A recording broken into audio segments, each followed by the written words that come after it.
Salut à tous, salut à toutes, c'est Olivier, j'espère que vous allez bien. Pour ma part, je vais très bien. Aujourd'hui, on va se retrouver pour cette nouvelle vidéo dans laquelle je voudrais donner mon avis sur la question où est passé Xavier Dupont de Ligonnès.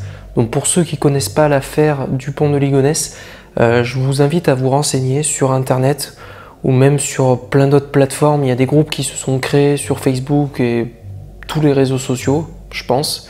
Il y a même une série qui est sortie sur Netflix, un documentaire qui parle de cette affaire qui s'est passée en avril 2011, donc ça fait maintenant plusieurs années que ça a eu lieu.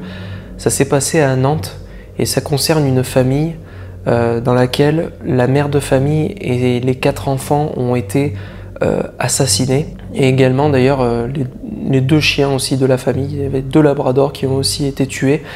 A priori, d'après plusieurs recherches et plusieurs investigations et plusieurs témoignages des faits qui se sont avérés, le principal suspect est le mari, Xavier Dupont de Ligonnès, que vous devez sûrement connaître. C'est une affaire très connue en France, un peu moins à l'étranger, mais il faut savoir que cet homme a un mandat d'arrêt international et qu'au jour d'aujourd'hui, cette affaire n'est toujours pas résolue. On ne sait pas ce qui s'est passé. Dans tous les cas, Xavier Dupont de Ligonnès est responsable. Alors, on ne sait pas, on n'a pas de preuves pour dire que c'est bien lui qui a assassiné sa famille, mais dans tous les cas, c'est sûr qu'il était au courant. Et c'est sûr que dans tous les cas, s'il a reçu une pression de la part de quelqu'un, parce que apparemment, d'après ce qui a été dit, il a eu des échecs dans sa vie professionnelle, il a accumulé des dettes. Donc on peut très bien se poser la question s'il n'a pas eu une pression d'une personne ou quelqu'un qui l'a fait chanter, ou on ne sait pas, quelqu'un qui lui a dit bah, tu tues ta famille en échange, je sais pas, j'en sais rien. Toujours est-il qu'il était au courant, donc forcément qu'il a dans tous les cas une part de responsabilité dans cette histoire.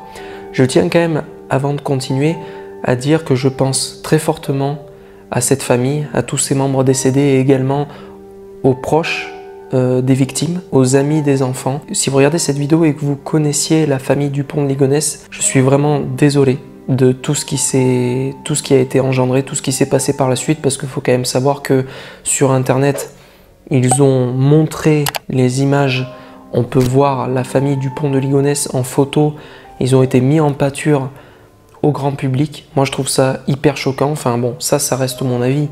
Il y en a certains parmi vous qui vont dire « Ouais, bah c'est des affaires publiques, c'est médiatisé, c'est normal qu'on voit leur tête et tout. » Moi, je trouve ça choquant qu'on voie la tête des enfants, qu'on divulgue leur histoire comme ça, autant, d'une manière aussi précise. Moi, personnellement, si un tel drame arrivait dans ma famille, j'aimerais pas que des photos de ma famille ou tout ça soit mis en public. Enfin, je trouve que c'est scandaleux, c'est franchement irrespectueux pour la famille concernée. Mais bon, ça c'est comme l'affaire Grégory Villepin. Quand tu vois qu'il balance des photos, des trucs, tu te dis mais où est le respect? Enfin, je sais pas. Il y a des gens derrière, il y a des gens qui sont concernés. Enfin bon. Où est passé Xavier Dupont de Ligonnès? Pour moi, il n'y a pas 36 options. Soit il s'est suicidé sur le sol français. Et à ce moment-là, si son corps est toujours sur le sol français et qu'il s'est tué, à ce moment-là, je pense qu'il s'est tué dans un endroit très reculé, qui n'a pas été recherché, qui n'a pas été inspecté par la police, par les enquêteurs, etc. Parce que je vois pas comment c'est possible autrement. Soit il est parti à l'étranger, donc à mon avis, selon moi, hors d'Europe.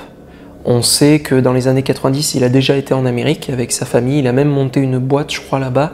Une boîte, si c'est vrai, hein, si ce que j'ai vu sur Internet, d'après mes renseignements, si c'est vrai, il aurait monté une boîte pour que les étrangers qui arrivent aux États-Unis ils puissent créer des comptes en banque, retirer de l'argent sans laisser aucune trace, de manière anonyme. Moi, je trouve ça assez étonnant. Enfin, je me dis, un mec qui a commis ce qu'il a fait par la suite, tu peux très bien te poser la question à quel point il a prémédité tout ça. Ce qu'il y a de sûr, c'est qu'il a prémédité, je pense, au moins 1 an avant que tout ça arrive, puisque les faits se sont passés autour du 3-4 avril 2011. La dernière fois qu'on l'a vu, c'était le 15 avril 2011. C'était à... Attendez, je vais aller voir sur Internet parce que je ne suis pas non plus renseigné à 100%. À Roquebrune-sur-Argent. Parce qu'en fait, a priori, il serait parti de Nantes le 10 avril. Après, il a passé des nuits successives dans des hôtels, notamment à Blagnac, à Pontet, à Pulboro, Seine-sur-Mer, etc. Et puis après, Roquebrune, il a disparu. Mais tout était prémédité. Il avait tout prévu, que ce soit pour la mère de famille, pour les enfants. Il y a des lettres qui ont été envoyées, je crois qu'à l'école des enfants, il y a un solde de tout compte qui a été envoyé. Il a envoyé à l'employeur de sa femme en disant que sa femme était malade, qu'elle avait une quoi? C'était une, comment il a dit? Une gastro-entérite, et qu'au final, elle s'en allait en Australie pour suivre sa famille, etc.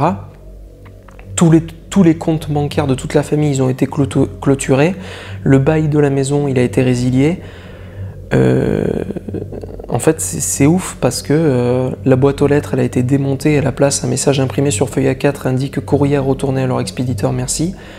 En fait, dans tous les cas, au minimum, il est complice. Si c'est pas lui qui a abattu sa famille, parce qu'en fait, ils ont bien reçu des coups de fusil, d'armes à feu.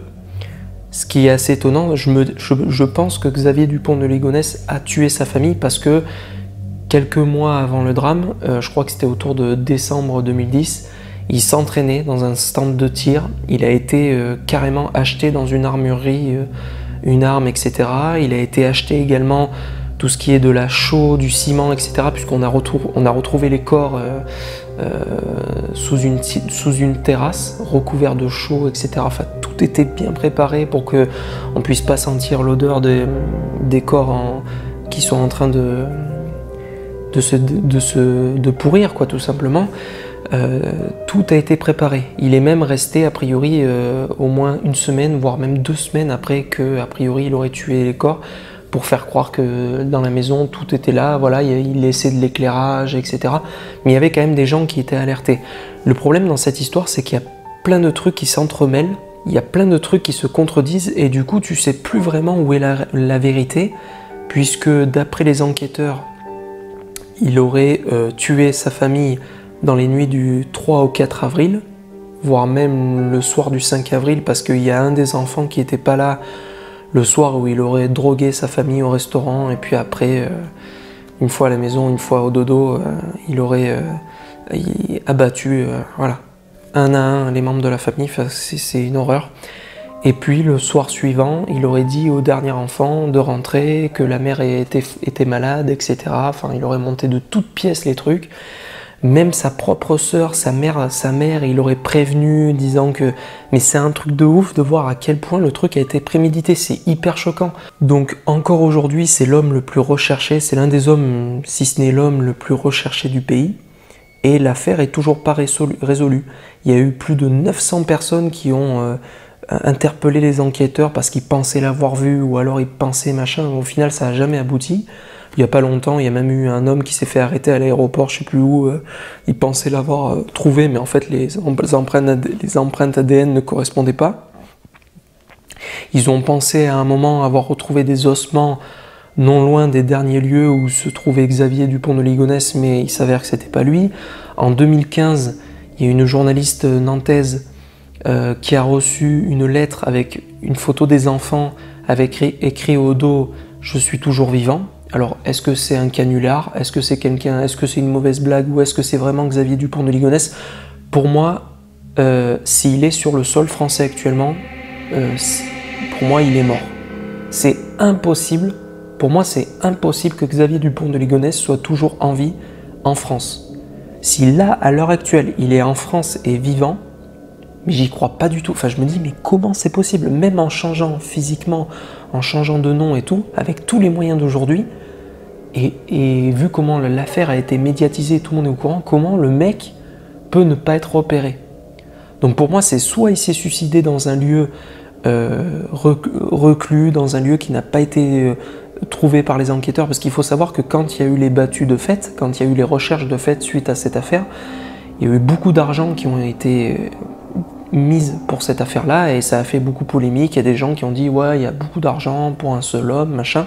Donc ils ont commencé à laisser tomber avec le temps. Ça veut dire qu'il y a des endroits qui n'ont pas été fouillés. Peut-être qu'il s'est tué, qu'il s'est donné la mort à un endroit Ou alors, pour être franc avec vous, je pense qu'il est toujours vivant. Pourquoi? Parce que environ 1 an avant les drames, il avait envoyé une lettre, je crois, à ses amis. Non, je crois pas que c'est des collègues, ouais, je crois que c'est des amis, où il a dit que, bon, il enchaînait les échecs professionnels, il avait des dettes, etc., comme je vous l'ai dit plus tôt, et que du coup, soit il se foutait en l'air, soit il disait dans la lettre je brûle la maison pendant que tout le monde dort. En gros, soit je tue ma famille, soit je me bute moi. Et il précise dans la lettre qu'il n'est pas sous emprise de stupéfiants, qu'il n'est pas sous l'emprise de l'alcool et qu'il est parfaitement lucide, etc. Donc, si on suit son raisonnement, vu qu'au final, c'est sa famille qui est décédée, bah, c'est fort probable qu'il ait tué sa famille, puisqu'en plus il a pris des cours de tir et tout, donc je vois pas pourquoi il aurait pris des cours de tir, il aurait acheté une arme, tout ça, pour que ça soit pas lui qui tue sa famille. Enfin, je vois pas. Ou alors on l'a fait chanter. On l'a fait chanter depuis le départ, c'est quelqu'un d'autre qui l'a pris pour un pantin et qui a monté toute cette histoire, et voilà. Bon, dans tous les cas, il est complice, je l'ai déjà dit. Pour moi, il a tué sa famille, et à mon avis, peut-être avec l'aide d'un complice, par contre, il est parti ailleurs, en dehors de l'Europe, et il est peut-être actuellement aux États-Unis, il a peut-être refait sa vie, il a changé physiquement, c'est possible. Et comment il a fait, parce qu'il y en a parmi vous qui vont dire, mais comment il a pu faire pour faire le deuil de sa famille, accepter un tel drame, qu'il ait pu faire ça, comment sa conscience peut arriver à surmonter ça?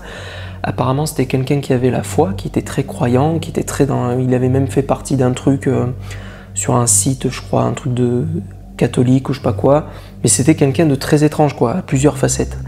Donc c'est fort probable que quand il a tué sa famille, bah, il ait réussi à se dire que le fait qu'il tue sa famille, c'était pas un drame, puisqu'ils allaient rejoindre Dieu, ils allaient rejoindre un endroit saint, etc. Et en gros, il s'est dit tout ça pour protéger son inconscience, sa conscience, et que du coup, bah, il arrive à faire avec. Et peut-être qu'à l'heure actuelle, il est toujours en vie.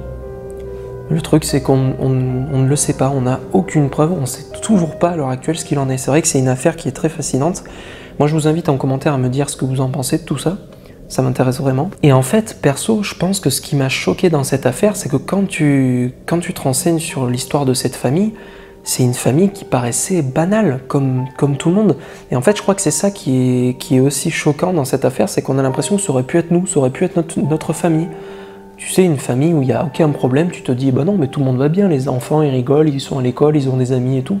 Et du jour au lendemain, pouf, plus rien. Mais c'est un truc de ouf. C'est un truc de ouf à quel point ça a été prémédité. Personne ne l'a vu venir.